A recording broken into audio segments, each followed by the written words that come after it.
Welcome back to the Hood News Fantasy Football Podcast. This is episode 102. I got my dogs with me here, MFB Yep. and BBTV, Yep. who both reluctantly did not want to be on this episode. I forced them to be. Week 12 waivers are here. It's going to be me talking 90% of the time. These guys are just going to jump in when they feel like it.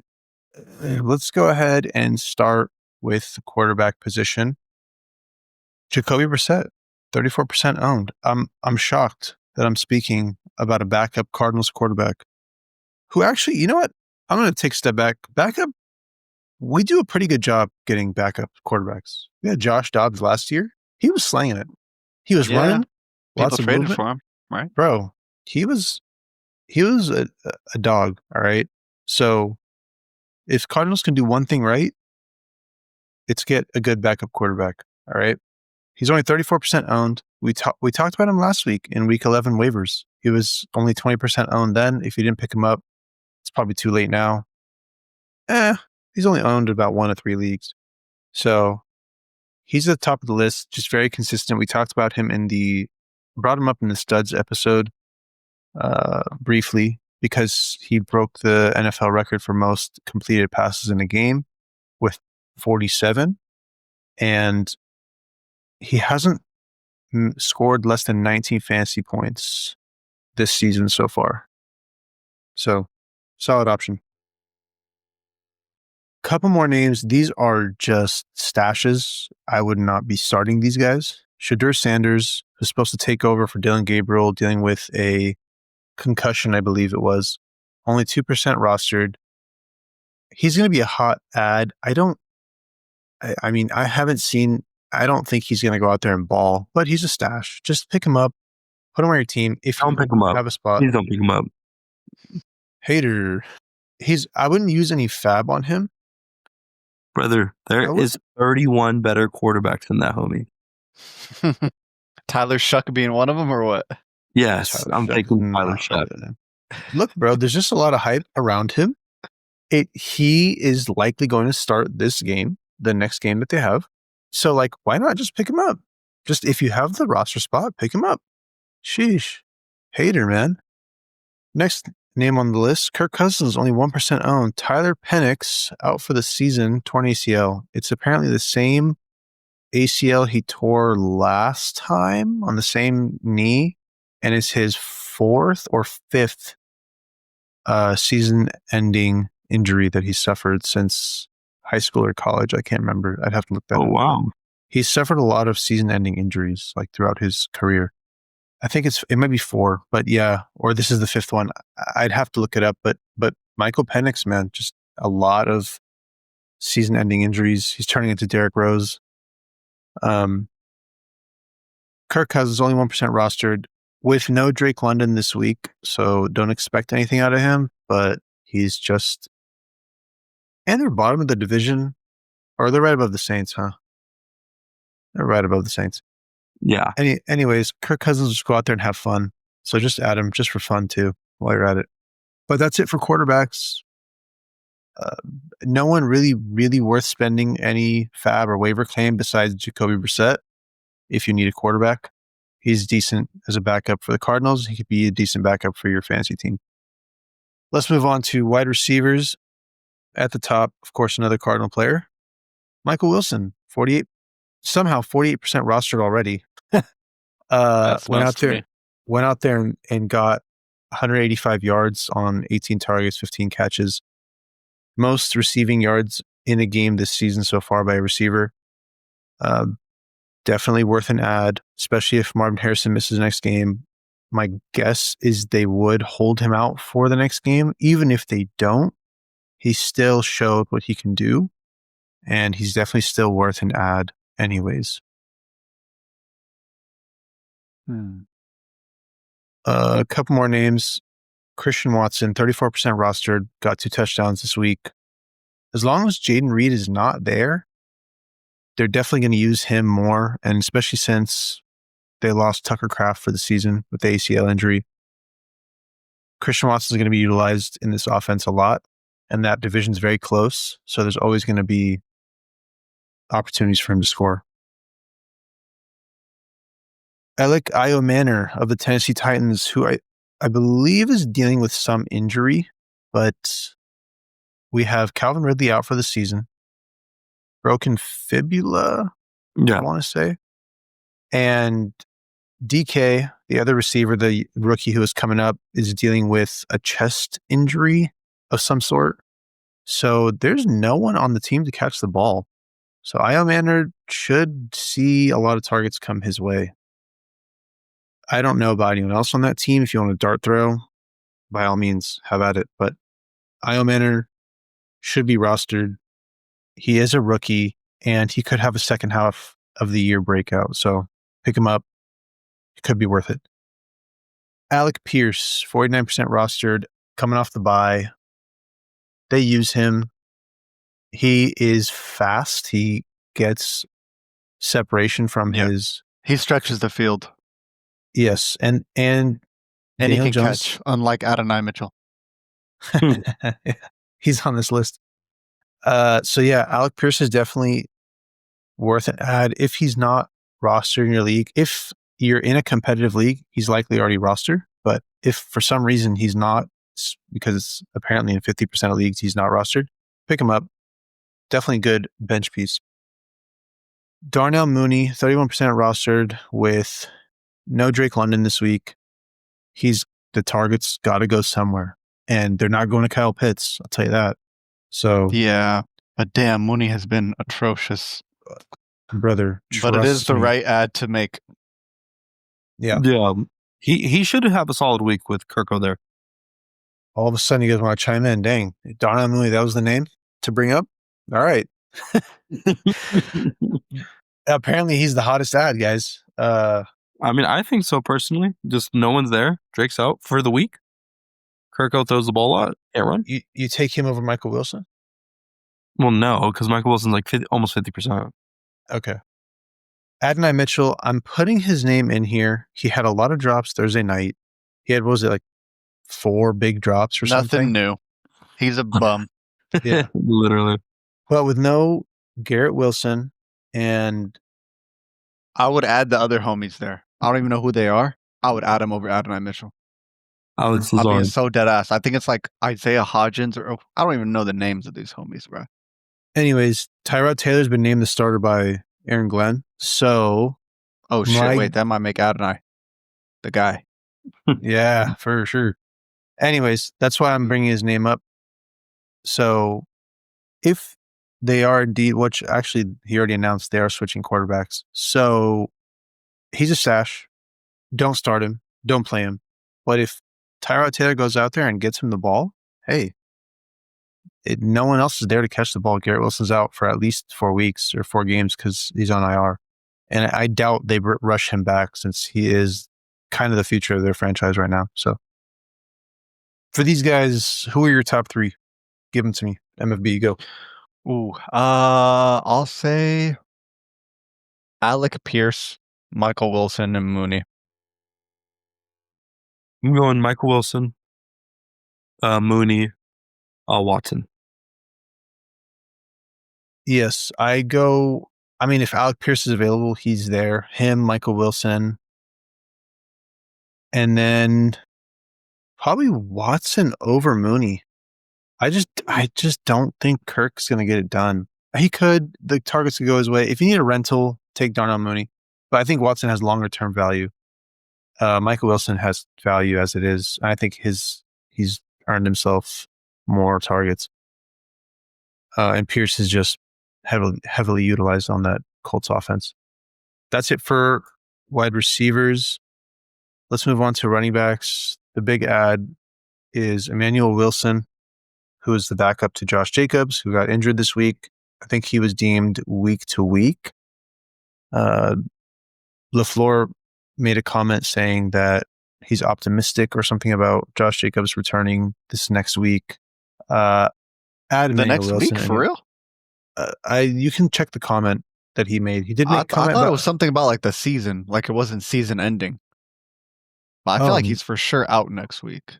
I heard. Guess they're gonna get tests. It wasn't optimistic. Sorry, something today. About there's a probability, there's a possibility he could play next week or something like that. Like maybe. Either way, I still think Emmanuel Wilson is definitely worth an add.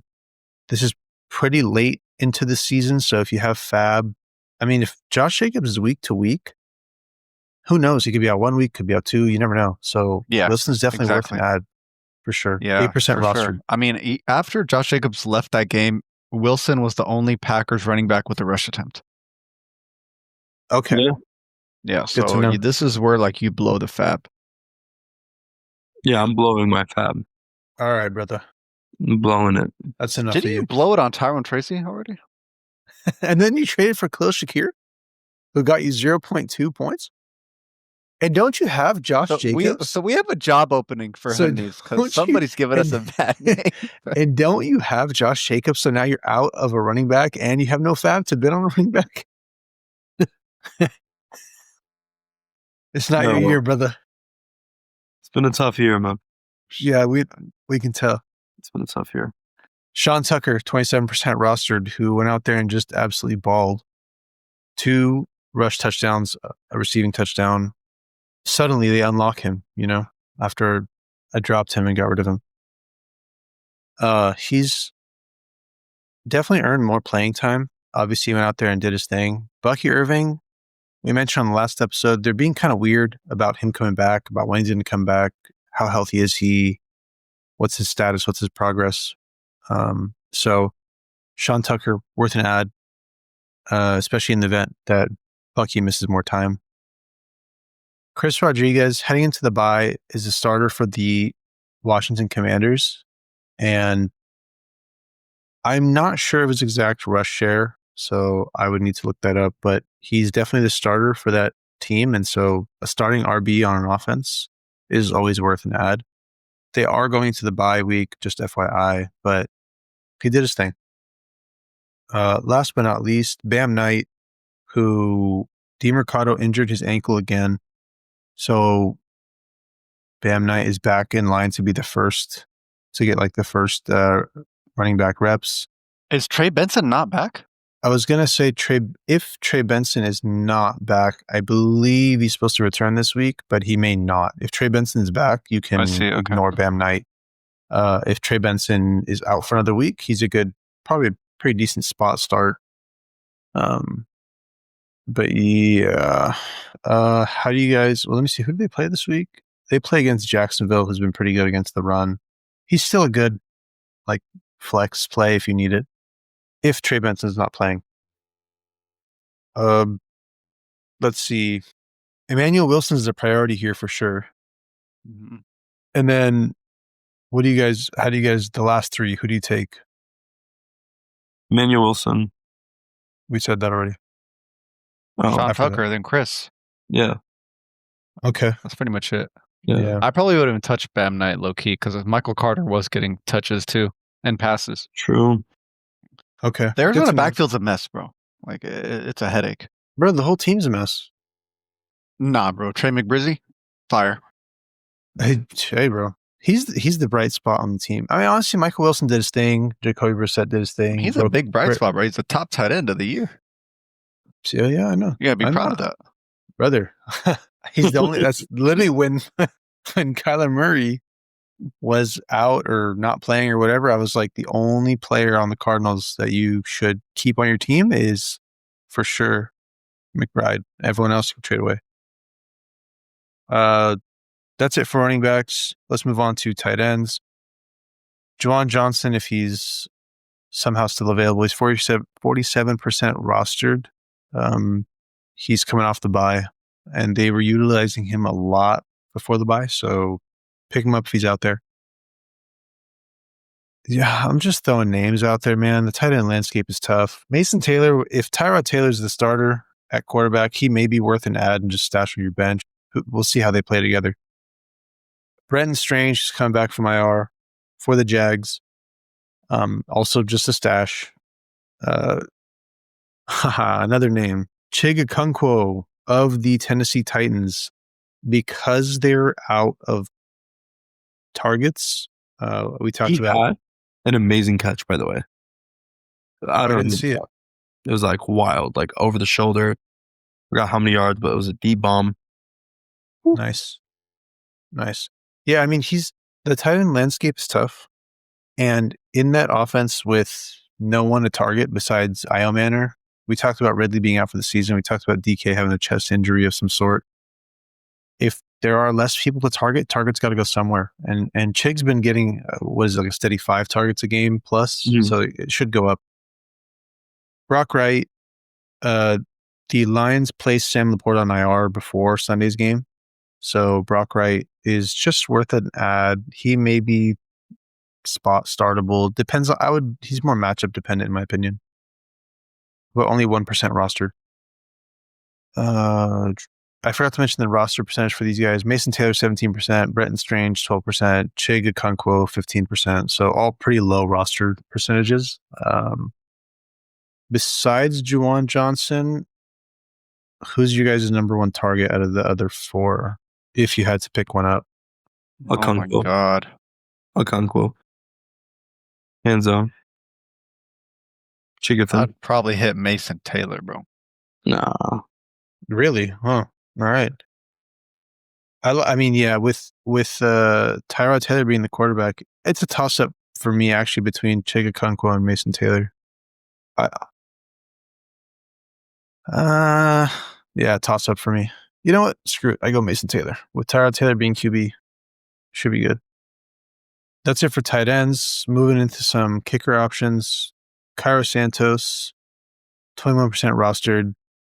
He gets a good matchup this week for a kicker. They're playing against Pittsburgh. We'll see how that turns out for him. He had 15 fantasy points this week. Nice. So he should keep it going. Kaimi Fairbairn, who's coming back from injury, I believe. So he should be starting for the Houston Texans. He has been pretty solid through the season. So he's just a good kicker. And he's practicing again. So 45% rostered. Pick him up. He can be good for the rest of the season. I believe they already had their bye. Yeah, they had a week 6 bye. Yeah, they did. Okay. So yeah, he's a good kicker to have rest of the season. Both these guys, I mean, they're pretty solid. The offenses move. Well, the Bears offense moves decently, I guess. So both just decent options. Defenses, Cleveland, 48% rostered. They play against who do they play against? Sorry, I'm a little bit off right now. They play against Vegas Raiders. Okay. Yeah, definitely start Cleveland defense if you can get them. It's going to be crazy. Myles Garrett is going to get 6 sacks himself. Probably, bro. Bro, against Geno Smith. I feel like as a coach, you have to just game plan for Myles Garrett and just like quick dump offs, whatever it takes. SF defense, it's 18% rostered. They're playing Carolina, who actually did their thing this week. And SF defense has been pretty beat up. So this is a risky option, but they're available if you're looking for a defense to start and you're not sure who to take. The rest of the options at defense are pretty widely owned, so it's harder to stream a defense this week. No, I wouldn't do that. Yeah, that's pretty much the best options that we have for defenses. Any other defenses you guys would consider?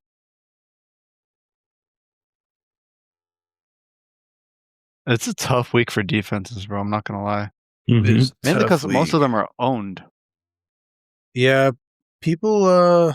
We didn't really talk about it. We didn't do an episode or go over like defenses to stash, but there are a couple defenses good matchups end of season that are good stashes. I'm not personally a defense stasher like that, so I can't really preach what I don't practice, personally. But that's me. Aren't you special? Kidding. No, I mean people stash defenses. No, some people doing it works. I don't know. Yeah. I think yeah. Anyways, that does it for defenses, and that does it for this episode. Good luck this week with your waiver claims. Hope you get the players you need.